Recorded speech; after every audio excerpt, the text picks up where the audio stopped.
नमस्कार दोस्तों, आज मैं आपको कार्तिक महात्म्य के 24वें अध्याय की कथा सुनाने जा रही हूँ। प्रेम से बोलिए राई दामोदर की जय हो। राजा पृथु ने कहा, हे नारद जी, आपने कलह से जिस प्रकार मुक्ति पाई यह सारी कथा हमको सुनाई है, मैंने भली प्रकार सुनी है। हे ऋषिवर, यह काम उन दो नदियों के प्रभाव से हुआ था। कृपा करके मुझे यह बताने की कृपा कीजिए। कृष्णा नदी साक्षात भगवान श्री कृष्णचंद्र जी महाराज का शरीर और बेड़ी नामक नदी भगवान शंकर का शरीर है। इन दोनों नदियों के संगम का महात्म्य श्री ब्रह्मा जी भी वर्णन करने में असमर्थ हैं।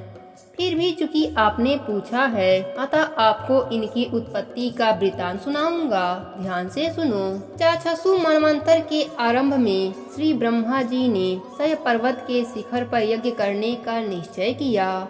वह सब देवताओं, भगवान विष्णु और शंकर जी सहित यज्ञ की सामग्री लेकर उस पर्वत के शिखर पर गए।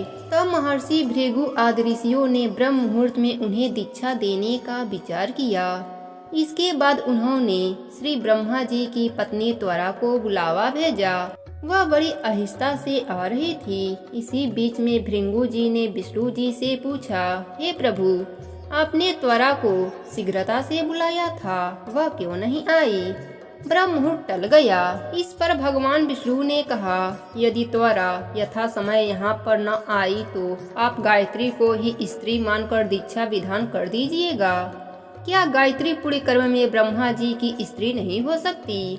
नारद जी बोले, भगवान शंकर ने भी विष्णु जी की बात का समर्थन किया। यह बात सुनकर भृगु जी ने गायत्री को श्री ब्रह्मा जी के दाईं ओर बैठाकर दीक्षा विधान आरंभ कर दिया।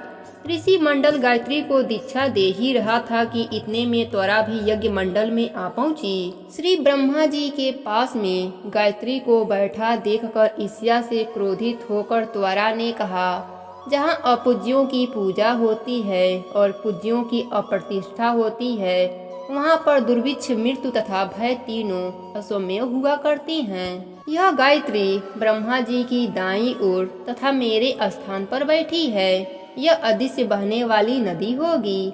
आप लोगों ने अविचार से इसे जो मेरे स्थान पर बैठाया है, इससे आप भी सबके सब जड़ रूप नदियाँ होंगे। नारद जी ने राजा पृथु से कहा, हे राजन, इस तरह त्वरा के शाप को सुनकर गायत्री मारे क्रोध के लाल भकूरा होकर अपने ओठ काटने लगी। देवताओं के मना करने पर भी उसने उठकर त्वरा को श्राप दे डाला। गायत्री ने कहा, ब्रह्मा जी जैसे तुम्हारे पति हैं वैसे ही मेरे भी पति हैं। तुमने व्यर्थ में ही श्राप दे डाला, अतः तुम भी नदी हो जाओ। नारद जी ने कहा, तब तो देवताओं में भी खलबली बच गई। वह त्वरा को दंडवत करके कहने लगी, हे देवी, तुमने जो ब्रह्मा आदि सब देवताओं को श्राप दिया है, इससे यदि हम सब जड़ रूपी नदियाँ हो जाएंगे तो फिर निश्चय ही यह तीनों लोग न बच पाएंगे, क्योंकि यह श्राप तुमने बिना विचारे दिया है, अतः तुम इसे वापस ले लो। त्वरा ने कहा, हे देवतागणों, आपने यज्ञ के आरंभ में गणेश पूजन नहीं किया था, इसलिए यह विघ्न उपस्थित हुआ है। मेरा यह श्राप कभी खाली नहीं जा सकता, इसलिए आप सब अपने अंगों से जड़ीभूत होकर अश्वमेघ नदियाँ बनोगे। हम दोनों सौतें भी अपने अपने अंशों से पश्चिम में बहने वाली नदियाँ बनेंगी। नारद जी ने राजा पृथु से कहा, त्वरा के यह वचन सुनकर सभी देवता, विष्णु, शंकर आदि अपने अपने अंशों से नदियाँ बन गए।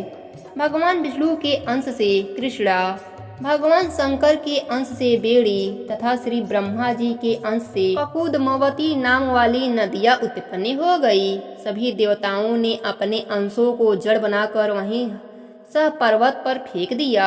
फिर उन लोगों के अंश अलग अलग नदियों के रूप में बहने लगे। देवताओं के अंशों से हजारों की संख्या में पश्चिम वाहिनी नदियाँ उत्पन्न हो गई। गायत्री और त्वरा दोनों पश्चिम वाहिनी नदियाँ होकर एक साथ बहने लगीं। उन दोनों का नाम सावित्री पड़ा। श्री ब्रह्मा जी ने यज्ञ स्थल पर भगवान विष्णु और शंकर जी की स्थापना की।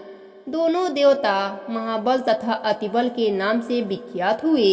हे राजन, कृष्णा और बेड़ी नदी की उत्पत्ति का यह वर्णन जो मनुष्य सुनेगा उसे नदियों के दर्शन और स्नान का फल प्राप्त होगा। प्रेम से बोलिए राई दामोदर की जय हो।